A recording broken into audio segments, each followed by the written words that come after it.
Let's go back to your initial release. So what was your initial reaction to being released in the first place? How long did it take you to gain perspective on that event?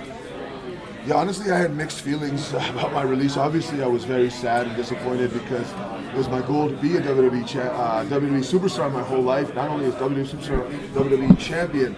I felt like I had let myself down. I was disappointed to myself. I feel like I didn't give him 100%. But also at the same time, I was kind of unhappy at the moment. Just in 3MB, I wasn't progressing the way that I felt I should be, which was ultimately my fault because I wasn't putting in the hard work.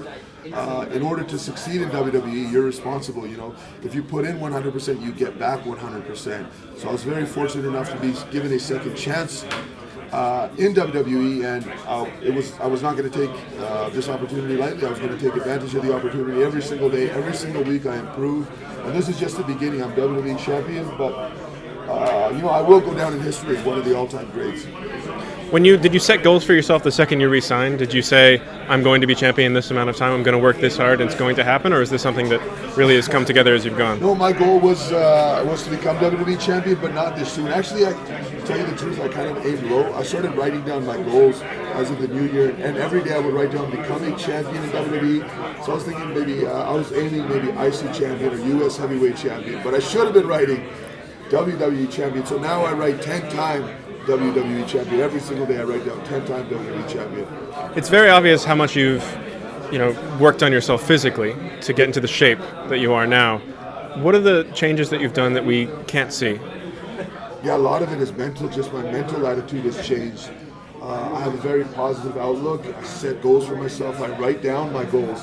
And I read a lot of self-help books. I listen to podcasts. So just thinking positive things are starting to happen in my life, and I am a firm believer that you get in what you get back what you put in. So every day I'm putting in 100%, and I'm getting back 100%. I'm WWE champion. I'm the top at WWE. I'm in one of the main events this Sunday at WrestleMania against a legend already, Shinsuke Nakamura, who's had a legendary career in Japan, and a very, very tough opponent. But I know mentally that I can beat him. So I'm coming in mentally strong, and I will be leaving as WWE champion.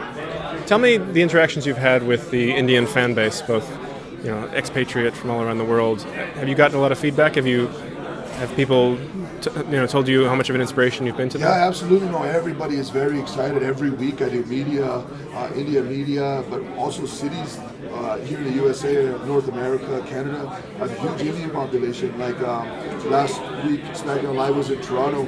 Huge Indian population there, and you can see the reception they gave me. But everywhere I go, I can go to the mall. I see Indian people, and they're very excited. They're very proud. First ever Indian WWE champion. But hopefully I'm not the last. I want to inspire the next generation of Indians to become WWE champions. Not only WWE champions, but whatever their goals may be. I want to inspire the youth. Mm-hmm. I mean, how has it been with Indian fans in the Indian community in the way that some of the more negative reactions that come, especially when the Indian national anthem is being booed, for example, this woman's performance? Is that hard to balance, the two fandoms? It was only a small negative reaction, but overall everybody's very happy. I think that's the first time the Indian national anthem has been sang on such a huge platform.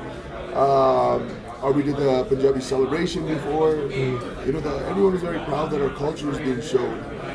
We had authentic dancers. I don't think it's anything like that. I think mostly everybody is very happy, and I want to make sure that everything we do is authentic. It's the real thing.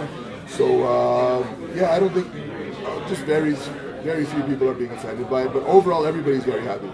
I mean, is it one of your goals to become as iconic in India as the Great Khali is? Is that one of the things that you really focus on, that market and those fans? Yeah, of course. Khali is one of the most popular Indians in the whole world. If I could follow in footsteps, mainly because he inspires the youth. Like so many people look up to Great Khali. I want the same. I want to inspire the next generation, our youth. It's just a huge inspiration. If you hear his story of how he came from literally nothing, ultimately became world heavyweight champion. It's an inspirational story. So I just want to have my own story to share and inspire our youth. Tell me about the relationship you've built with Vince since you've come back.